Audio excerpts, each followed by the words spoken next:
Political Grand Finale, co-presented by Berger Paints, 100 Years of Trust. Educational Partners, IBIS Group of Educational Institutions. ഇനി കണ്ണടച്ചല്ല, കണ്ണ് തുറന്ന് സ്വപ്നം കാണാം. IBIS-ലൂടെ Indian Institute of Commerce, Lakshya. Join Indian Institute of Commerce, Lakshya. 21ാം വയസ്സിൽ life is settled. And Jain deemed to be University, Kochi.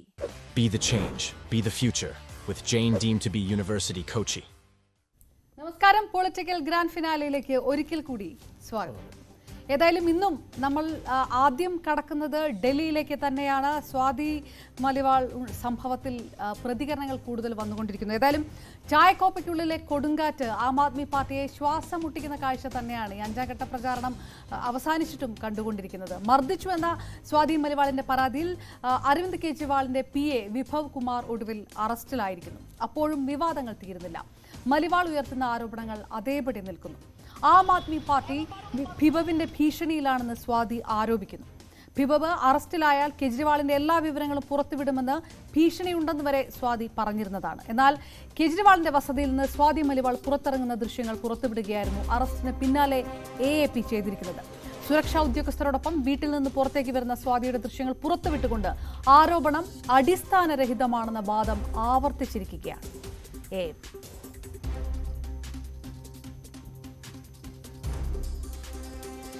ഏതായാലും പരാതിയിൽ കെജ്രിവാൾ എന്തുകൊണ്ട് ഒന്നും സംസാരിക്കുന്നില്ല, ഒന്നും പറയുന്നില്ല എന്നുള്ളത് തന്നെയാണ് കഴിഞ്ഞ ദിവസങ്ങളായി BJP നേതാക്കൾ ഉന്നയിക്കുന്ന പ്രധാനപ്പെട്ട വിഷയം.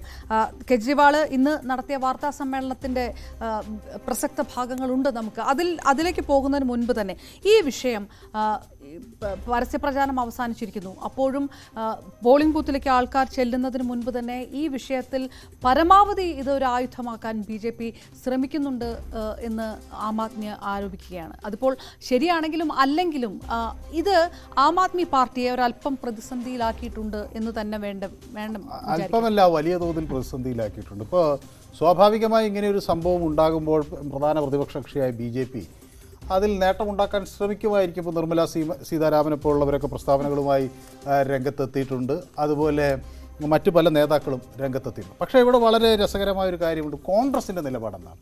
പവൻ ഖേര എന്താണ് പറയുന്നത്? സ്ത്രീകൾ മർദ്ദനമേറ്റാൽ ഞങ്ങൾ അവർക്കൊപ്പം നിൽക്കാനാണ് പ്രിയങ്ക ഗാന്ധി വ്യക്തമാക്കിയത്. അപ്പോൾ കോൺഗ്രസിൻ്റെ പിന്തുണ ഈ വിഷയത്തിൽ ആം ആദ്മി പാർട്ടിക്കില്ല. മാത്രമല്ല, ഞാൻ ഇതിൻ്റെ വിശദാംശങ്ങളിലേക്കൊന്ന് പരിശോധിക്കുകയായിരുന്നു. ഈ മെഡിക്കോ ലീഗൽ സർട്ടിഫിക്കറ്റ് എയിംസിൽ നിന്നാണ് ഇവർക്ക് ലഭിച്ചിരിക്കുന്നത്. അതിൽ വളരെ കൃത്യമായി പറയുന്നു, ബ്രൂസീസ് ഓവർ പ്രോക്സിമൽ ലെഫ്റ്റ് ലെഗ്. അതിൻ്റെ വിസ്തീർണമൊക്കെ പറയുന്നുണ്ട്. 3x2 centimetre. റൈറ്റ് ചീക്കിന് താഴെ അവിടെയും 2x2 സെൻറ്റിമീറ്റർ. അപ്പോൾ ബ്രൂസീസ് എന്ന് പറഞ്ഞാൽ ഈ രക്തം കല്ലിച്ച് കിടക്കുന്ന സാഹചര്യം. അപ്പോൾ അവർ പറഞ്ഞതിൽ അതിന് ഒരു ശാരീരികമായൊരു തെളിവുണ്ട്. അവർക്ക് അടിയേറ്റു അല്ല, ഈ സംഭവം ആം ആദ്മി പാർട്ടി നിഷേധിച്ചിട്ടൊന്നുമില്ലല്ലോ. ഈ സംഭവം നിഷേധിച്ചിട്ടില്ല. പക്ഷേ ഇത്തരം ഒരു സാഹചര്യത്തിലേക്ക് എങ്ങനെ പോയി, അതാണ് വിഷയം. ആ ഒരു വിഷയം അത് ഇപ്പോൾ ഒരു സ്ത്രീക്കൊപ്പം നിൽക്കുക എന്ന് തന്നെ വളരെ പ്രാഥമികമായിട്ടുള്ള ഒരു കാര്യം തന്നെ. അപ്പോഴും ഇതിനകത്ത് വരുന്ന ഒരു വിഷയം എന്ന് പറയുന്നത് മാറിയൊരു രാഷ്ട്രീയ സാഹചര്യം. അരവിന്ദ് കെജ്രിവാൾ ജയിലിൽ നിന്ന് പുറത്തു വരിക, വളരെ നിശ്ചിതമായിട്ട് വിമർശനം BJPക്കെതിരെ ഉന്നയിക്കുക, പ്രധാനമന്ത്രി നരേന്ദ്രമോദിക്കെതിരെ ഉന്നയിക്കുക, അങ്ങനെ കെജ്രിവാളിനെ അവഗണിക്കാം, ഈ പ്രസ്താവനകളെല്ലാം അവഗണിക്കാം എന്നുള്ളൊരു നിലപാടാണ് തങ്ങൾ എടുക്കുന്നതെന്ന് BJP ആദ്യം പ്രഖ്യാപിക്കുക. പക്ഷേ വരും ദിവസങ്ങളിൽ അമിത്ഷായ്ക്ക് മറുപടി പറയേണ്ടി വരിക, പ്രധാനമന്ത്രി നരേന്ദ്രമോദിക്ക് മറുപടി പറയേണ്ടി വരിക. അങ്ങനെ BJPയെ സംബന്ധിച്ചിടത്തോളം ജയിലിന് പുറത്തിറങ്ങിയ കെജ്രിവാൾ ഒരു വിഷമവൃത്തത്തിൽ BJP ആക്കിയൊരു സാഹചര്യമുണ്ട്. സ്വാഭാവികമായിട്ടും രാഷ്ട്രീയമാണ്. ഏതെങ്കിലും ഒരു തരത്തിൽ അത് മറികടക്കാൻ അല്ലെങ്കിൽ മറ്റൊരു സാഹചര്യം കൊണ്ടുവരാൻ, ഇതൊന്ന് പരിഹരിക്കാൻ BJP മറ്റെന്തെങ്കിലും ഒരു വഴി നോക്കിയേക്കും എന്ന് സ്വാഭാവികമായിട്ട് തോന്നില്ലേ? അല്ല, അങ്ങനെ സ്വാഭാവികമായി നോക്കിയാണെങ്കിൽ ഈ പരിക്കെങ്ങനെ ഇവർക്ക് പറ്റി? ഇനി ആരാണ് ഈ സ്വാതി മാലിവാൾ? ആ വിഷയം കൂടി നമുക്കൊന്ന് പരിശോധിക്കാം. ഇവർ പിന്നെ ഒരു IT രംഗത്ത് ഒരു ഡിഗ്രി കഴിഞ്ഞതിന് ശേഷം ഈ സ്വാതി മാലിവാൾ നേരെ കെജ്രിവാളിൻ്റെ പരിവർത്തൻ എന്ന ഈ സംഘടനയിൽ ചേരുകയാണ്. സാമൂഹ്യ പ്രവർത്തകയാകാനുള്ള ആഗ്രഹമാണ് ആദ്യഘട്ടത്തിൽ തന്നെ അവർ പ്രകടിപ്പിക്കുന്നത്. തൻ്റെ MIT കോളേജിൽ നിന്ന് വിദ്യാഭ്യാസം പൂർത്തിയാക്കി ഉടനെ ഒരു ജോലി അന്വേഷിച്ചല്ല അവർ പോകുന്നത്. ഇതുപോലെ ഒരു സാമൂഹ്യ പ്രവർത്തന രംഗത്തേക്ക് അവർ വരുന്നു. മനീഷ് സിസോദിയയ്ക്കൊപ്പം, അരവിന്ദ് കെജ്രിവാളിനൊപ്പം ഇത്തരം ഒരു സംഘടനയുടെ ഭാഗമാകാൻ അവർ വളരെ ചെറുപ്പത്തിൽ തന്നെ തയ്യാറാകുന്നു. അതിനുശേഷം ഈ ഇതിന് ശേഷം ഇന്ത്യ അഗെയിൻസ്റ്റ് കറപ്ഷൻ എന്ന അരവിന്ദ് കെജ്രിവാളിൻ്റെ വലിയ പരിപാടിയിൽ അവർ ഭാഗമാക്കാം. ആ സമരം വലിയ തോതിൽ നയിക്കും. പിന്നെ നോക്കൂ, അവരുടെ ഒരു ട്രാക്ക് റെക്കോർഡ് നമുക്കെടുക്കാം. എന്തൊക്കെയാണ് അവർ പിന്നീട് രാഷ്ട്രീയ രംഗത്ത് ചെയ്തിട്ടുള്ളത്. അവരുടെ പൊതു രംഗത്തുള്ള പ്രവർത്തനം നോക്കുമ്പോൾ ഡൽഹി വിമൻസ് കമ്മീഷൻ്റെ ഏറ്റവും പ്രായം കുറഞ്ഞ അധ്യക്ഷയാണ്. 1,70,70,000 കേസുകൾ, ബലാത്സംഗം, കുടുംബത്തിനകത്തുള്ള സ്ത്രീകൾ നേരിടുന്ന പീഡനം, അങ്ങനെ ഒട്ടനവധി വിഷയങ്ങൾ കൈകാര്യം ചെയ്തതിന് ഒരു വലിയ ട്രാക്ക് റെക്കോർഡുള്ളൊരു സ്ത്രീയാണ് ഈ സ്വാതി മാലിവാൾ. അതോടൊപ്പം തന്നെ അവർ നിരവധി വിഷയങ്ങളിൽ, പ്രത്യേകിച്ച് ഈ റേപ്പ് വിക്ടിംസിന് വേണ്ടിയുള്ള നടപടികൾ അല്ലെങ്കിൽ അതിൻ്റെ നിയമ നടപടികൾ വേഗത്തിലാക്കണം എന്നാവശ്യപ്പെട്ടുകൊണ്ട് അവർ നടത്തിയിട്ടുള്ള സമരങ്ങൾ, അതുപോലെ നിരവധി വിഷയങ്ങളിൽ ഈ കുട്ടികൾക്കെതിരെയുള്ള അതിക്രമങ്ങളിൽ അവർക്ക് ഡെത്ത് പെനാൽറ്റി കൊടുക്കണം അല്ലെങ്കിൽ അവർക്ക് വധശിക്ഷ തന്നെ കൊടുക്കണം എന്നൊക്കെ ആവശ്യപ്പെട്ടുകൊണ്ട് അവർ നടത്തിയിട്ടുള്ള നിരാഹാര സമരങ്ങൾ, അതുപോലെ നിർഭയ ഫണ്ട് വളരെ കൃത്യമായി വിനിയോഗിക്കണം എന്നാവശ്യപ്പെട്ടുകൊണ്ട് നടത്തിയിട്ടുള്ള അവരുടെ സമരങ്ങൾ, സ്ത്രീ സുരക്ഷയ്ക്ക് വേണ്ടി കൂടുതൽ പ്രാധാന്യം നൽകണം എന്നാവശ്യപ്പെട്ടുകൊണ്ട് നടത്തിയിട്ടുള്ള സമരങ്ങൾ, അതോടൊപ്പം ഈ ബലാത്സംഗവും അതുപോലെ സ്ത്രീകൾക്കെതിരെയുള്ള അക്രമവും തടയുന്നതിന് വേണ്ടി കാര്യക്ഷമമായ നടപടികൾ ഉണ്ടാകണം എന്നാവശ്യപ്പെട്ടുകൊണ്ട് അവർ നടത്തിയിട്ടുള്ള സമരം. അങ്ങനെ ഒരു സമരം നടത്തിയ ഒരു സ്ത്രീയെ പറ്റിയാണ് വളരെ അങ്ങനെയാണെങ്കിൽ ഇതൊന്നും എതിർക്കുന്നില്ല.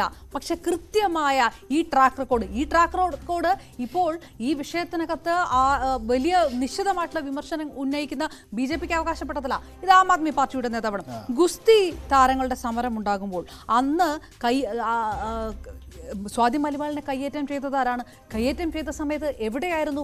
ആ സമയത്ത് BJPയെ സംബന്ധിച്ചിടത്തോളം ഈ ട്രാക്ക് റെക്കോർഡൊന്നും ഓർമ്മയുണ്ടായിരുന്നില്ലേ? അന്ന് സ്വാതി മാലിവാൾ എന്ന് പറയുന്ന ഒരു സ്ത്രീ നേരെ ആക്രമണമുണ്ടായി എന്നുള്ള കാര്യത്തിൽ അന്ന് പ്രതിഷേധം ഉയർത്താമായിരുന്നില്ലേ? അതൊന്നും ഉണ്ടായിരുന്നില്ലല്ലോ ആ സമയത്ത്. ഒരുപാട് രാഷ്ട്രീയ പാർട്ടികളിൽ ആളുകൾ അതുപോലെ ഉണ്ടായിട്ടുണ്ടാകും. ഇപ്പോൾ ബ്രിജ്ഭൂഷൺ സിംഗിനെതിരെ പരാതി വന്നു, അദ്ദേഹത്തെ അല്ലെങ്കിൽ അയാളെ ഈ സ്ഥാനത്ത് പിന്നെ തുടരാൻ അനുവദിക്കരുതെന്ന് ആവശ്യം വന്നു. ഇത്തവണ സീറ്റ് നൽകിയില്ല. ഒട്ടനവധി വിഷയങ്ങൾ അത് സംബന്ധിച്ചുണ്ട്. പക്ഷേ അതൊന്നും ഒരു മുഖ്യമന്ത്രിയുടെ പേഴ്സണൽ അസിസ്റ്റന്റിന് ഒരു രാജ്യസഭയിലേക്ക് ഉള്ള ഒരു MP തല്ലാനുള്ള ഒരു ന്യായീകരണമായി ഒരു കാരണവശാലും കണക്കാക്കാനറിയാമോ അവരെവിടെയാ ചവിട്ടിയതിന്റെ നമ്മളിപ്പോ ഈ പ്രോക്സിമൽ ഓഫ് ലെഫ്റ്റ് ലെഗ് എന്ന് പറയുന്നത് ഈ മുട്ടിന് താഴെ ചവിട്ടുക, അടിവയറ്റിൽ ചവിട്ടി, വയറ്റിൽ ചവിട്ടി, മുഖത്തടിച്ചു, അങ്ങനെ ഇതൊരു സാധാരണ വ്യക്തി പോലുമല്ല. അപ്പോൾ നോക്കൂ, ഒരു മുഖ്യമന്ത്രിയെ കാണാൻ ചെല്ലുന്ന ഒരു സാധാരണ വ്യക്തിയോട് ഇയാൾ എങ്ങനെയായിരിക്കും പെരുമാറുക? ഞാനിവിടെ പറയുന്നത് ഇതിലൊരു രാഷ്ട്രീയം, ഏതൊരു അക്രമത്തിൻ്റെ പുറകിലും അതിൻ്റെ രാഷ്ട്രീയം ചെയ്യുന്നതിനേക്കാൾ നല്ലത് അതിലെ യഥാർത്ഥ വസ്തുത എന്തെന്ന് മനസ്സിലാക്കി കുറ്റവാളികൾ ആരായിക്കോട്ടെ അവർ ശിക്ഷിക്കണമെന്ന നിലപാടല്ലേ നമ്മൾ സ്വീകരിക്കേണ്ടത്. ഇതിൽ BJP എന്ത്, ആം ആദ്മി പാർട്ടി എന്ത്, ഇതിൽ അരവിന്ദ് കെജ്രിവാൾ എന്ന ആളുടെ അല്ലെങ്കിൽ ഒരു മുഖ്യമന്ത്രിയുടെ വീട്ടിലേക്ക് അവിടുന്ന് ഒരു ഉത്തരവാദിത്തപ്പെട്ട രാജ്യസഭാ MP പോവുകയാണ്. ആ പോകുന്ന സ്ത്രീയെ അവിടെ ഇട്ട് അടിക്കുക, അല്ലെ അതിനാരാണ് ഈ ഇങ്ങനെ ഒരു പ്രൈവറ്റ് സെക്രട്ടറിക്ക് അധികാരം കൊടുക്കുന്നത്? അവരെന്തെങ്കിലും കുറ്റകൃത്യം മർദ്ദനത്തിന് ശേഷം, മർദ്ദനം എന്ന് ആരോപിക്കപ്പെടുന്ന സംഭവത്തിന് ശേഷം സ്വാതി മാലിവാൾ പുറത്തു വരുന്നത് സുരക്ഷാ ഉദ്യോഗസ്ഥർക്കൊപ്പമാണ്.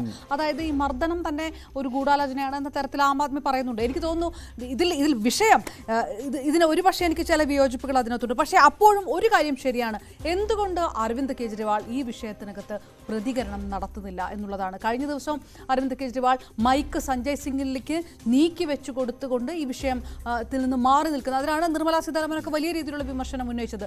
ഇന്നും അരവിന്ദ് കെജ്രിവാൾ വാർത്താ സമ്മേളനത്തിൽ വരുമ്പോൾ BJPക്കെതിരെ വലിയ രീതിയിലുള്ള വിമർശനം ഉന്നയിച്ചുകൊണ്ട് പറയുന്നത് ആം ആദ്മി പാർട്ടി ഇനി ജയിൽ ഭാരോയിലേക്ക് കടക്കുകയാണ്, ജയിൽ നിറയ്ക്കാൻ പോകുകയാണ്. അതായത് ആം ആദ്മി പാർട്ടി നേതാക്കളെ ലാക്കാക്കിക്കൊണ്ട് ജയിലിൽ കള്ളക്കേസുകൾ ഉണ്ടാക്കുകയാണ് എന്ന് പറയുന്നു. BJP ആസ്ഥാനത്ത് വെച്ച് പ്രതിഷേധ പരിപാടി പ്രഖ്യാപിച്ചിരിക്കുന്നു. നാളെ 12 മണിക്ക് ആം ആദ്മിയുടെ എല്ലാ നേതാക്കളും BJP ആസ്ഥാനത്തെത്തി അറസ്റ്റ് ആവശ്യപ്പെട്ടെന്ന് പറയുന്നു. അത് ഈ സമയത്ത് ഒരു ജയിൽ ഭാരോ ആഹ്വാനം ചെയ്യുന്നതിൻ്റെ പിറകിൽ ഈ ഒരു വിഷയവുമായി ബന്ധപ്പെട്ട് ഉയർന്നിരിക്കുന്ന അറസ്റ്റ് കൂടിയുണ്ടോ? കൃത്യമായിട്ട് കെജ്രിവാൾ ഇന്നും ഈ വിഷയത്തിനകത്ത് സംസാരിച്ചിട്ടില്ല. നമുക്ക് കെജ്രിവാളിൻ്റെ ഒരു വാക്കുകൾ കേട്ടത് ശേഷം അതിലേക്ക് തിരികെ. नमस्कार, आप लोग देख रहे हो कि किस तरह से आम आदमी पार्टी के पीछे पड़ गए हैं ये लोग। एक के बाद एक ये हमारे नेताओं को जेल में डालते जा रहे हैं। इन्होंने मेरे को जेल में डाल दिया, मनीष सिसोदिया को जेल में डाल दिया, सत्येंद्र जैन को जेल में डाल दिया, संजय सिंह को जेल में डाल दिया, आज मेरे पीए को जेल में डाल दिया। अब ये कह रहे हैं राघव चड्ढा अभी लंदन से लौटे हैं, कह रहे हैं राघव चड्ढा को भी जेल में डालेंगे। थोड़े दिन में कह रहे हैं सौरभ भारद्वाज को भी जेल में डालेंगे, आतिशी को भी जेल में डालेंगे। मैं ये सोच रहा था कि ये हम सब लोगों को जेल में क्यों डालना चाहते हैं, हमारा कसूर क्या है। हमारा कसूर ये है कि हमने दिल्ली के अंदर गरीब बच्चों के लिए अच्छी शिक्षा का इंतजाम किया, सरकारी स्कूल शानदार बनाए। ये नहीं बना सकते, इसलिए ये सरकारी स्कूल दिल्ली के रोकना चाहते हैं। हमारा कसूर ये है कि हमने दिल्ली के अंदर मोहल्ला क्लिनिक बनाए, सरकारी अस्पताल बनाए, लोगों के लिए फ्री दवाई का इंतजाम किया, अच्छे इलाज का इंतजाम किया। ये नहीं कर पा रहे, इसीलिए दिल्ली के अस्पतालों को और मोहल्ला क्लिनिक को, इलाज को रोकना चाहते हैं। हमारा कसूर ये है कि पहले दिल्ली में 10-10 घंटे बिजली के पावर कट लगते थे, हमने 24 घंटे बिजली कर दी। ये उस बिजली को रोकना चाहते हैं। हमारा कसूर ये है कि हमने दिल्ली वालों की बिजली फ्री कर दी, ये फ्री बिजली बंद करना चाहते हैं। इन लोगों के बस की बात नहीं है फ्री बिजली करना, ये हमारा कसूर है। मैं प्रधानमंत्री जी को बोलना चाहता हूँ, प्रधानमंत्री जी आप ये जेल का खेल खेल रहे हो, कभी एक को जेल में डालते हो, कभी मनीष सिसोदिया को, कभी अरविंद केजरीवाल को, कभी संजय सिंह को। कल मैं 12 बजे अपने सभी बड़े नेताओं के साथ, एमएलएज, एमपीज सबके साथ 12 बजे बीजेपी हेडक्वार्टर आ रहा हूँ। जिसको आप जेल में डालना चाहते हो आप जेल में डाल। റൈറ്റ്, ജയിൽ ഭാരോയിലേക്ക് കടക്കുന്നു ആം ആദ്മി എന്ന് പറയുമ്പോൾ ഇതിനകത്ത് ബിഭവ് കുമാറിന്റെ അറസ്റ്റ് ഉണ്ടായ ദിവസം ഒരു ജയിൽ ഭാരോയിലേക്ക് കെജ്രിവാൾ കടക്കുന്നതിടത്ത് ചില പ്രശ്നങ്ങളുണ്ട്. സ്വാഭാവികമായിട്ടും ഈ വിഷയത്തിനകത്ത് ഒരു വിശദീകരണം പോലും കെജ്രിവാൾ പറയാതെ ഇതും ഈ അറസ്റ്റും അല്ലെങ്കിൽ പോലീസിന്റെ അന്വേഷണവും മറ്റൊരു തരത്തിൽ വ്യാഖ്യാനിക്കുകയാണെന്ന് എന്ന് എളുപ്പത്തിൽ ബിജെപിക്ക് പറയാൻ പറ്റും. ആ ഒരു പോയിന്റിൽ ഞാൻ അപ്പുറത്താണ്.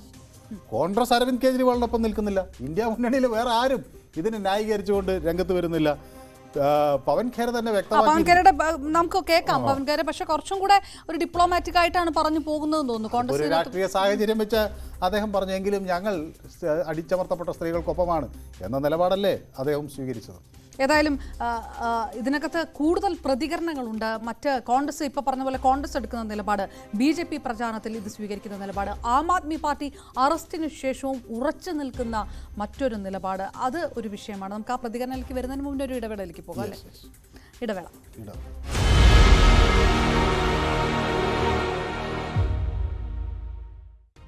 Political Grand Finale, co-presented by Berger Paints, 100 years of trust. Educational partners, IBIS Group of Educational Institutions. ഇനി കണ്ണടച്ചല്ല, കണ്ണ് തുറന്ന് സ്വപ്നം കാണാം. IBIS-ലൂടെ Indian Institute of Commerce, Lakshya. Join Indian Institute of Commerce, ലക്ഷ്യ. 21ാം വയസ്സിൽ life is settle. And Jain deemed to be University, Kochi. Be the change, be the future with Jain deemed to be University, Kochi. Berger dam stop उपयोग कि हर बार Political Grand Finale, co-presented by Berger Paints, 100 years of trust. Educational partners, IBIS Group of Educational Institutions. ഇനി കണ്ണടച്ചല്ല, കണ്ണ് തുറന്ന് സ്വപ്നം കാണാം. IBIS-ലൂടെ Indian Institute of Commerce, Lakshya. Join Indian Institute of Commerce, ലക്ഷ്യ. 21ാം വയസ്സിൽ life is settle. And Jain deemed to be University, Kochi. Be the change, be the future with Jain deemed to be University, Kochi. ഏതായാലും Swathi മലവാളിനെ ആയുധമാക്കുകയാണോ BJP എന്നൊരു ചോദ്യമുണ്ട്. അങ്ങനെ Aam Aadmi party ആരോപിക്കുന്നുണ്ട്. ഏതായാലും പ്രചാരണത്തിൽ BJP നേതാക്കൾ ഈ വിഷയം പരാമർശിക്കാതെ വിടുന്നില്ല എന്നത് തന്നെയാണ് യാഥാർത്ഥ്യം. ആം ആദ്മി പാർട്ടി സ്ത്രീ വിരുദ്ധമാണെന്നും സ്ത്രീകളെ അടിച്ചമർത്തുന്ന പാർട്ടിയാണെന്നും വ്യക്തമായി കാണുമെന്നാണ് ഉത്തരാഖണ്ഡ് മുഖ്യമന്ത്രി പുഷ്കർ സിംഗ് ധാമി പ്രതികരിച്ചത്. ധാമിയുടെ വാക്കുകളിൽ നിന്ന് നമുക്ക് തിരികെ പോകാം. यहाँ पर दिल्ली की सातों लोकसभा सीटें भारतीय जनता पार्टी जीतेगी और इस लोकसभा से बांसुरी स्वराज को बहुत ऐतिहासिक मत मिलेंगे और ऐतिहासिक विजय होगी माननीय प्रधानमंत्री मोदी जी को बनाने के लिए। बांसुरी जी को बहुत भारी प्रचंड मतों से लोग यहाँ पर जिताएंगे, उसका प्रत्यक्ष प्रमाण यहाँ पर दिखाई दे रहा है कि हर वर्ग का व्यक्ति आज आगे आ रहा है, माताएं बहनें आ रही हैं, नौजवान आगे आ रहे हैं, बड़े बुजुर्ग सब आशीर्वाद दे रहे हैं। देखिए, चूँकि जिस मुख्यमंत्री आवास में विकास की योजनाएं बननी चाहिए, दिल्ली को आगे बढ़ाने की योजनाएं बननी चाहिए, वहाँ पर एक सांसद के साथ इस प्रकार की घटना हो रही है, वो भी उन्हीं की पार्टी की सांसद। जब महिला सांसद के साथ इस प्रकार की घटना हो रही है तो और महिलाओं के बारे में उनकी क्या सोच होगी, ये पूरी तरह से दिखता है कि पार्टी महिला विरोधी है, महिलाओं का उत्पीड़न करने वाली पार्टी है।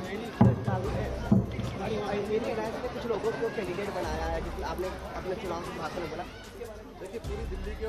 ബി ജെ പി നേതാക്കൾ ആ തരത്തിൽ പറയുമ്പോൾ നേരത്തെ പറഞ്ഞ പോലെ പവൻ ഖേര പറഞ്ഞത് എന്താണ് എന്നുള്ളതാണ്. അന്വേഷണം നടക്കട്ടെ എന്ന് മാത്രം പറഞ്ഞൊരു തലയൂരുന്ന ഒരു നിലപാട് കോൺഗ്രസ് നേതാക്കളുടെ ഭാഗത്തു നിന്നുണ്ട്. ഏതായാലും സ്ത്രീയോട് മോശമായി പെരുമാറിയാൽ പാർട്ടി സ്ത്രീക്കൊപ്പം നിൽക്കും. അതാണ് കോൺഗ്രസ് നിലപാടിനെക്കുറിച്ച് പ്രിയങ്ക പറഞ്ഞത്.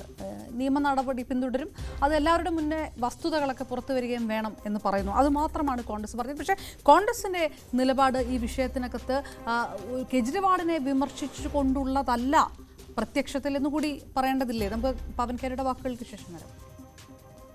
कांग्रेस का स्टैंड प्रियंका जी ने बड़ा स्पष्ट तौर पे उस दिन कहा, यूपी में कहीं भी किसी महिला के साथ दुर्व्यवहार की कोई घटना सामने आए, कांग्रेस पार्टी उस महिला के साथ खड़ी है और कानूनी प्रक्रिया चलनी चाहिए, जांच होनी चाहिए, तथ्यों को सबके सामने आना चाहिए। सर, पूरे देश में आपने अलायंस की, पर पंजाब में अलायंस सफल नहीं हो पाया। पंजाब में विपक्ष की भूमिका में कांग्रेस पार्टी है। കോൺഗ്രസിന്റെ നിലപാട് ഞാൻ ചോദിക്കുന്നത്, മനു, ഇതിനകത്ത് കോൺഗ്രസ് വളരെ ഒരു സേഫർ സോണിൽ നിന്നുകൊണ്ട് പ്രതികരിച്ചാൽ അല്ല, എനിക്ക് തോന്നുന്നു വളരെ ധാർമ്മികമായൊരു നിലപാടാണ് കോൺഗ്രസ് ഇവിടെ സ്വീകരിച്ചിരിക്കുന്നതെന്നാണ്. കാരണം വളരെ കൃത്യമായി തന്നെയാണ് പവൻ ഖേര പറയുന്നത്. പ്രിയങ്ക ഗാന്ധി വളരെ സ്പഷ്ടമായി പറഞ്ഞിട്ടുണ്ട്, സ്ത്രീകൾക്കെതിരെ എന്തെങ്കിലും അക്രമമുണ്ടായാൽ സ്ത്രീകൾക്കൊപ്പമാണ് കോൺഗ്രസ് നിൽക്കുന്നത്. വളരെ സ്പഷ്ടമായി പറഞ്ഞിരിക്കുന്നു. ആ വിഷയത്തിൽ അന്വേഷണം ഉണ്ടാകണം, നിയമ നടപടികൾ ഉണ്ടാകണം എന്നാണ് പവൻ ഖേര പറഞ്ഞത്. എനിക്ക് തോന്നുന്നില്ല അദ്ദേഹം എവിടെയും ഒളിച്ചോടുകയാണെന്ന്. കോൺഗ്രസ് ആം ആദ്മി പാർട്ടിക്കൊപ്പം ഈ വിഷയത്തിൽ കോൺഗ്രസ് അല്ല എന്നുകൂടി. പക്ഷേ കെജ്രിവാളിനെ വിമർശിച്ചുകൊണ്ടുള്ള ഒരു പ്രസ്താവന അതിനകത്തില്ല. അല്ല, കെജ്രിവാളിനെ വിമർശിക്കേണ്ട കാര്യമില്ല, മർദ്ദിച്ചത് പി എ അല്ലേ. അന്വേഷണം, പക്ഷെ അപ്പോഴും അന്വേഷണം നടത്തുന്ന പോലീസിനെ അതിരൂക്ഷമായിട്ട് ആം ആദ്മി വിമർശിക്കുന്നുണ്ട്. ആം ആദ്മി പറയുന്നത് ഈ അന്വേഷണം പോലീസ് ഇത് വളച്ചൊടിക്കുന്നു, ഒരു ഗൂഢാലോചന ഈ ഇതിൽ നടക്കുകയാണ്. ഇതിന് തുടർച്ചയായിട്ടാണല്ലോ കേജ്രിവാൾ ഇരുന്ന് പറയുന്നത് ജയിൽ ഭാരവിലേക്ക് പോകുകയാണ്. ബിഭവ് കുമാറിന്റെ പേര് പറയുന്നില്ലെങ്കിൽ പോലും ഇന്നൊരു ദിവസം ഇങ്ങനെ എല്ലാവരെയും അറസ്റ്റ് ചെയ്യാൻ തീരുമാനിച്ചിരിക്കുകയാണ്, ഞങ്ങൾ ഇങ്ങനൊരു ആഹ്വാനത്തിലേക്ക് കടക്കുകയാണ് എന്ന് പറയാനുള്ള ഒരു ചേതോവികാരം എന്തായിരിക്കും കേജ്രിവാളിന്? ഇതല്ലാതെ നമ്മൾ ഇപ്പോൾ ഒരു അഴിമതി കേസ് ആരോപിക്കുന്നു, അല്ലെങ്കിൽ ഒരു ആരോപണത്തിന്റെ പുറത്തൊരാളെ അറസ്റ്റ് ചെയ്യുന്നത് പോലെയല്ലല്ലോ. ഒരു യുവതിയെ തല്ലുന്നു, തല്ലി അവരുടെ അടിവയറ്റിൽ ചവിട്ടുന്നു, അതിനുശേഷം അവരുടെ മുഖത്ത് കരണത്തടിക്കുന്നു. ഇത് ഒരു സാധാരണ യുവതിയുമല്ല, അവർ രാജ്യസഭ അംഗമാണ്, ആ പാർട്ടിയുടെ ഉത്തരവാദിത്തപ്പെട്ടൊരു നേതാവാണ്. ഈ പരിവർത്തനം എന്ന കെജ്രിവാളിൻ്റെ ഈ സംഘടനയുടെ തുടക്കകാലം മുതൽ അതിൻ്റെ ഭാഗവാക്കാണ്. ഇന്ത്യ അഗെയിൻസ്റ്റ് കറപ്ഷൻ എന്ന അവർ നടത്തിയ ഇന്ത്യയിലെ ഐതിഹാസികപരമായ ഒരു പോരാട്ടത്തിൻ്റെ മുഖ്യ പോരാളിയാണ്. അവർ മുന്നിൽ നിന്നാണ് ഇതെല്ലാം നയിക്കുന്നത്. വനിതാ കമ്മീഷനെ പോലെ വളരെ ഉത്തരവാദിത്തപ്പെട്ട സ്ഥാനം അവരെ ഏൽപ്പിക്കുന്നു. ആ ഏൽപ്പിച്ചെടുത്ത് വലിയ ട്രാക്ക് റെക്കോർഡ് അവർ ഉണ്ടാക്കുന്നു. അങ്ങനെയൊക്കെയുള്ള ഒരാളെ, ഒരു പി എ പിടിച്ച് തല്ലുക എന്ന് പറഞ്ഞാൽ അതിലെ രാഷ്ട്രീയത്തിനപ്പുറം അതിലെ കുറ്റകൃത്യമാണ് നമ്മൾ കാണേണ്ടത് എന്ന സ്വാതി വിഷയത്തിന് എടുത്ത നിലപാട്, അത് ആദ്യം കഴിഞ്ഞ ദിവസം എടുത്ത നിലപാടെന്ന് പറയുന്നത് ഇത് രാഷ്ട്രീയവൽക്കരിക്കരുത്, BJP ആണ് ഞങ്ങളുടെ പ്രധാന ശത്രു, ഇത് രാഷ്ട്രീയവൽക്കരിക്കരുത് എന്ന് പറയുന്നു. ഇന്ന് സംഭവിച്ചിരിക്കുന്നത് സ്വാതി മലവാളിൻ്റെ എക്സ് പ്രൊഫൈലിൽ നിന്നുള്ള അഴിക്കുള്ളിൽ നിൽക്കുന്ന കെജ്രിവാളിൻ്റെ ആ പ്രൊഫൈൽ പിക്ചർ മാറ്റിക്കൊണ്ട് കറുത്ത ചിത്രം, അതാണ് DP ആയിട്ടിരിക്കുന്നത്. അടിവയറ്റിൽ ചവിട്ടുകൊണ്ട് ഒരു സ്ത്രീക്ക് പിന്നെ പ്രതിഷേധിക്കാൻ പോലും ഒരു അവകാശമില്ലേ? അതിലും ഒരു രാഷ്ട്രീയം കാണേണ്ടത്. ഞാൻ പറയുന്നത് മെയ് 13 നടന്നൊരു സംഭവമല്ല. ഈ പോലീസ് അവർക്ക് അനുകൂലമായി നിലപാടെടുത്തുവെങ്കിൽ ഇത്രയും ദിവസം ഇദ്ദേഹത്തെ അറസ്റ്റ് ചെയ്യാൻ വൈകിയത് എന്തെന്നാണ്. അവർ പരാതി കൊടുത്ത ഘട്ടത്തിൽ തന്നെ ഇതുപോലൊരാളെ അറസ്റ്റ് ചെയ്യേണ്ടതാണ്. പോലീസ് ഇതിൻ്റെ മുഴുവൻ എയിംസ് രേഖകൾക്കും വേണ്ടി കാത്തുനിന്നു. ആ രേഖ കിട്ടി, അതിനുശേഷം ഇനി അറസ്റ്റ് നടപടികളിലേക്ക് പോയില്ലെങ്കിൽ കോടതിയിൽ നിന്ന് ചോദ്യം ഉണ്ടാവും എന്ന് ഭയന്നാണോ ആ നടപടി എന്ന് കൂടി സംശയിക്കേണ്ടിയിരിക്കുകയാണ്. മുഖ്യമന്ത്രിയുടെ തണലിൽ നിന്ന് ഒരു കുറ്റവാളിയാണ് നമ്മൾ ഇവിടെ കാണേണ്ടത് എന്നതിന്റെ അപ്പുറത്തേക്ക് ബി ജെ പി അത് പറയുന്നുണ്ട്. പോലീസ് അന്വേഷണം നടക്കുമ്പോൾ അതിനെതിരെ ആരോപണങ്ങൾ ഉയർത്തുന്നു ആം ആദ്മി പാർട്ടി എന്ന് പറയുന്നത്. അതൊരു താഴ്ന്ന തരത്തിലുള്ള ഒരു രാഷ്ട്രീയം. ഒരു സ്ത്രീക്കെതിരെ അക്രമം ഉണ്ടാകുമ്പോൾ പോലും ഒരുമിച്ച് നിൽക്കാതെ പോലീസിനെതിരെ ആരോപണങ്ങൾ ഉയർത്തുകയാണെന്ന് രവിശങ്കർ പ്രസാദ് പറയുന്നുണ്ട്. ഇതിൽ വളരെ പ്രധാനമായിട്ട് എനിക്ക് തോന്നുന്നത് മന്ത്രി ആം ആദ്മിയുടെ പ്രധാനപ്പെട്ട നേതാവായ അതിഷി എടുക്കുന്ന നിലപാട്. അതിഷി വളരെ വ്യക്തമായിട്ട് പറഞ്ഞിരിക്കുന്നു. ഇത് മാത്രമല്ല, വേറൊരു കാര്യം, ഒരു സ്ത്രീ ഒരു കുറ്റകൃത്യം ആർക്കെങ്കിലും ഒരു ആരോപണം ഉന്നയിച്ചാൽ ഉടനെ അവരെ അപകീർത്തിപ്പെടുത്തുന്ന തരത്തിലേക്ക് വാട്സപ്പുകളിലും സാമൂഹ്യ മാധ്യമങ്ങളിലും പ്രചരണം നടത്തുക. ഇവിടെ സംഭവിച്ചത് അതല്ലേ? അങ്ങനെ ഒരു കേസ് വന്നു. ആ കേസിനെ ആം ആദ്മി പാർട്ടി പോലെ ഒരു പാർട്ടി കൈകാര്യം ചെയ്യേണ്ടത് എങ്ങനെയാണ്? അതിനകത്തുള്ള മുഴുവൻ CCTV ദൃശ്യങ്ങൾ പോലീസിന് കൈമാറുന്നതിന് പകരം തെരഞ്ഞെടുത്ത എഡിറ്റഡ് വീഡിയോ സാമൂഹ്യ മാധ്യമങ്ങളിലൂടെ പ്രചരിപ്പിക്കുക. ആ സ്ത്രീ കുറ്റവാളിയാണ് എന്ന തരത്തിലേക്ക് കാര്യങ്ങളെ കൊണ്ട് അപകീർത്തികരമായ പ്രചാരണങ്ങൾ നടത്തുക. അവിടെയാണ് അവർക്ക് വീഴ്ച പറ്റിയത്. ഇത് ആര് ചെയ്തു എന്നതിനപ്പുറത്തേക്ക് ഇത് ഒരു വലിയ തെറ്റ് ഇവിടെ സംഭവിച്ചിരിക്കുന്നു എന്ന് ചൂണ്ടിക്കാണിച്ചുകൊണ്ട് ഈ സ്ത്രീക്കൊപ്പം നിൽക്കേണ്ടതിന് പകരം അവർ വളരെ തന്ത്രപൂർവ്വം ഇത് BJPയുടെ തലയിലേക്ക് ആദിഷി പറയുന്ന ഒരു വിഷയം എന്ന് പറയുന്നത് അത് ഈ ഗൂഢാലോചനയാണെന്ന് പറയുമ്പോൾ അതിനൊരു എക്സാമ്പിൾ പറയുന്നുണ്ട്. DCWയിൽ കരാർ ജീവനക്കാരെ നിയമവിരുദ്ധമായി റിക്രൂട്ട് ചെയ്തതുമായി ബന്ധപ്പെട്ട് മലിവാളിനെതിരെ അഴിമതി വിരുദ്ധ ബ്യൂറോ ഒരു കേസ് എടുത്തിരുന്നതാണ്. ഈ കേസ് ഉപയോഗിച്ചിട്ടാണ് മലിവാളിനെ BJP ഗൂഢാലോചനപ്പെടുത്തിയതെന്നാണ് പറയുന്നത്. അതിൽ കുറ്റപത്രം സമർപ്പിച്ചു കഴിഞ്ഞിരുന്നു, ഓൾറെഡി സമർപ്പിച്ചു കഴിഞ്ഞതാണ്. അപ്പോൾ അതുമായി മുന്നോട്ട് പോകും എന്നുള്ളൊരു ഭീഷണി കൊടുത്തിരുന്നു. ആ ഭീഷണിക്ക് പുറത്താണ് സ്വാതി മലിവാൾ കെജ്രിവാളിൻ്റെ വീട്ടിലേക്ക് പോകുന്നത്, ഈ രീതിയിലുള്ള ആരോപണങ്ങൾ ഉന്നയിക്കുന്നതെന്ന് അതിഷി പറയുന്നു. ഇത് ഇന്ന് പറയുന്നതല്ല, ഇത് കഴിഞ്ഞ ദിവസവും അതിനു മുൻപും അറസ്റ്റിന് ശേഷവും അതിഷി പറയുന്ന ഒരു ആരോപണം. നമുക്കൊരു അതിഷിയുടെ വാക്കുകളിലൂടെ കേട്ട ശേഷം തിരികെ. जब से ये वीडियो सामने आए हैं, जब से ये षड्यंत्र सामने आया है, कई लोग हमसे पूछ रहे हैं कि आप कह रहे हैं ये भारतीय जनता पार्टी का षड्यंत्र है, तो स्वाति मालीवाल जी का भारतीय जनता पार्टी से क्या लेना देना है? इस केस का भारतीय जनता पार्टी से क्या लेना देना है?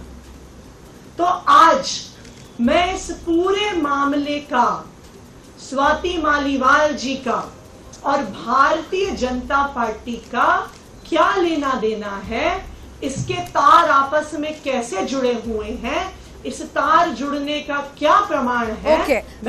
അതായത് BJPക്ക് ഈ ഒരു കേസുമായി CCWയിൽ ഉണ്ടായ ഒരു കേസുമായി ബന്ധപ്പെട്ട് അത് BJPക്കെതിരെ ആദ്യമായിട്ട് ഉയർന്ന ആരോപണമല്ല. പലപ്പോഴും എന്തുകൊണ്ട് പ്രതിപക്ഷ നിരയിൽ നിന്നുള്ള നേതാക്കൾ BJPയിൽ ചേരുന്നു എന്നുള്ള ഒരു വിഷയം വരുമ്പോൾ ഇവർക്ക് മുൻപ് കേസുണ്ടായിരുന്നോ? ആ കേസിനകത്ത് കുടുങ്ങിയ ശേഷമാണോ പലരും പാർട്ടിയിലേക്ക് പോയത്? അതിനുശേഷമാണോ ഈ കേസുകളൊക്കെ തേച്ചു മാറ്റപ്പെട്ടത് എന്നുള്ള ആരോപണം പുതുതായിട്ടുള്ളതല്ല. ആ തരത്തിലുള്ള ഒരു ആരോപണമല്ലേ ഇപ്പോഴും ആദിഷ്യം ഉന്നയിച്ചിരിക്കുന്നത്? അല്ല, അത് സ്വാഭാവികമായി അവർക്കെതിരെ ഒരു ഇല്ലീഗൽ റിക്രൂട്ട്മെന്റ് കേസ് എന്നൊരു കേസുണ്ട്. അതിനെപ്പറ്റി അതിഷിയുടെ അഭിപ്രായം എന്താണ്?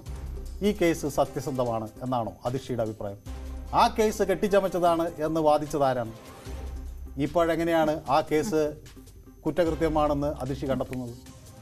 ആദ്യഘട്ടത്തിൽ ഇതൊക്കെ മാറ്റി പറയുക, എന്നിട്ട് എങ്കിൽ അങ്ങനെ ഒരു ഇല്ലീഗൽ റിക്രൂട്ട്മെന്റ് കേസ് വന്നു എന്ന് കരുതുക. ആ ഘട്ടത്തിൽ നടപടിയെടുത്തോ ആം ആദ്മി പാർട്ടി? അതിനൊക്കെ അപ്പുറത്തേക്ക് ആ ഘട്ടത്തിൽ ഒന്നും മിണ്ടാതെ ഒരു വനിത അവർക്ക് അടികൊണ്ടു എന്ന് പറയുമ്പോൾ അത് തങ്ങൾക്ക് തെരഞ്ഞെടുപ്പിന് അനുകൂലമല്ല എന്ന് മനസ്സിലാകുമ്പോൾ കുറ്റവാളിക്കൊപ്പം നിൽക്കുന്നു എന്നതിനപ്പുറത്തേക്ക് ഇതിൽ ഒരു രാഷ്ട്രീയം കാണേണ്ട കാര്യമില്ല. പിന്നെ സ്വാഭാവികമായി BJP അവർ അതിനനുസരിച്ച് ഈ ഒരു തെരഞ്ഞെടുപ്പിൻ്റെ ഘട്ടത്തിൽ അത് രാഷ്ട്രീയമായി പ്രയോജനപ്പെടുത്തിയിട്ടുണ്ടാകാം. അതിൽ അവർക്ക് എന്തുമാത്രം ധാർമ്മികതയുണ്ട് എന്നതൊക്കെ അവരുടെ മുന്നിൽ അവർ ഉത്തരം പറയേണ്ട ഒരു ചോദ്യമാണ്. പക്ഷേ ഇതുപോലെ ഒരു മുഖ്യമന്ത്രിയെ കാണാൻ ചെന്ന അവിടുത്തെ പേഴ്സണൽ അസിസ്റ്റന്റിന് ഒരാളെ അടിക്കേണ്ട കാര്യം എന്താണ്? പോലീസ് ഉണ്ടല്ലോ, മുഖ്യമന്ത്രിയെ സംരക്ഷിക്കേണ്ട ചിലതൊക്കെ കുച്ച് കാലാഹെ എന്ന് പറയുന്ന പോലെ ഒരു വിഷയം ഉണ്ടെന്നാണ് എൻ്റെ ഒരു വിലയിരുത്തൽ. അപ്പോഴും പ്രശ്നം കെജ്രിവാൾ എന്തുകൊണ്ട് ഈ വിഷയം പരാമർശിക്കുന്നില്ല, എന്തുകൊണ്ട് ഒരു ഉത്തരവും നൽകുന്നില്ല മാധ്യമങ്ങൾക്ക് മുന്നിൽ വാർത്താ സമ്മേളനത്തിലൊന്നും എന്നുള്ളൊരു സംശയം അതിനകത്ത് നിലനിൽക്കുന്നുണ്ട്. എന്തായാലും അല്ല, ഇത് അവർ സ്വാഭാവികമായി വേണമെങ്കിൽ അവർക്ക് പറയാം BJP ഇങ്ങനെ ആളുകളെ ജയിലിലടയ്ക്കുന്നു, അല്ലെങ്കിൽ ഇത്തരം കേസുകൾ ഉപയോഗിച്ച് ആളുകളെ മാറ്റാൻ ശ്രമിക്കുന്നു എന്നൊക്കെ അവർക്ക് അവകാശപ്പെടാം. അങ്ങനെ ആം ആദ്മി പാർട്ടിയിൽ നിന്ന് ആളുകൾ വിട്ടുപോയിട്ടുമുണ്ട്. സ്വാഭാവികമായും അങ്ങനെയൊക്കെ സംഭവിച്ചിട്ടുണ്ട്. പക്ഷേ അതിനൊക്കെ അപ്പുറത്തേക്ക് ഇവിടെ നമ്മൾ ഈ മെഡിക്കൽ ലീഗൽ സർട്ടിഫിക്കറ്റിൻ്റെ പിൻബലം ഈ യുവതിക്കുണ്ട് എന്നതാണ്. ഏതായാലും വരും ദിവസങ്ങളിൽ സ്വാതി മലിവാൾ എടുക്കാൻ പോകുന്ന നിലപാട് അതിൽ ഏത് തരത്തിലുള്ള ഒരു രാഷ്ട്രീയമായിരിക്കും ഉണ്ടാവുക എന്നതടക്കം ഈ ഉയർന്ന പല ചോദ്യങ്ങൾക്കുള്ള ഉത്തരമാവുകയും ചെയ്യും. അന്വേഷണം ഏത് തരത്തിലാണ് നടക്കട്ടെ എന്ന് കോൺഗ്രസ് അടക്കം പ്രതികരിച്ചിരിക്കുന്ന ഒരു സാഹചര്യം ഉള്ളതുകൊണ്ട് ഒരു ഇടവേള കൂടി BJF തിരികെ.